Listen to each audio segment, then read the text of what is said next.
السلبي في سوريا؟ يعني ولا ضد العلويين والبشار الاسد في سوريا؟ اولا انا مع مدام رولا كان علينا ضغط كتير في اللقاء. هي فاجأتني بالسؤال وقالت لي ان بشار اختفاء الملكي وقتله وقتل بشار الاسد. انا كان الذبذبات عاليه، انا قلت هي محاوله قتل بشار الاسد، ولكن بشار الاسد ربنا هيقف معاه لاخر وقت وهيهرب. في امريكان هيخشوا سوريا. لكن انت قبل كده قلت لي ان بشار الاسد سافر. لا انا ما قلتش لحضرتك، انا قلت لك محاوله قتل.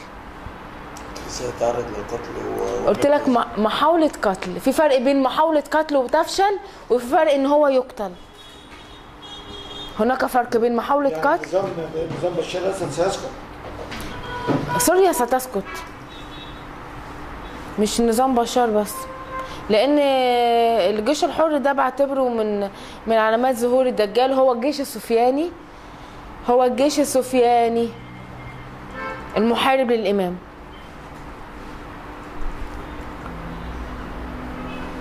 عشان كده في جنسيات كتيره واعراض كتيره مالهاش علاقه ببعض. بالظبط. هم مالهمش، هم اصلا مين اللي بيمول الجيش الحر؟ هم الصهاينه، وهم كمان الغرب. هو ممول من الغرب ومن الصهاينه. هم مالهمش اصلا، مالهمش حس ديني، مالهمش عقيده، مالهمش ايمان، مالهمش اي شيء، يهمهم الفلوس وبس. يعني انا كده مرتزقه.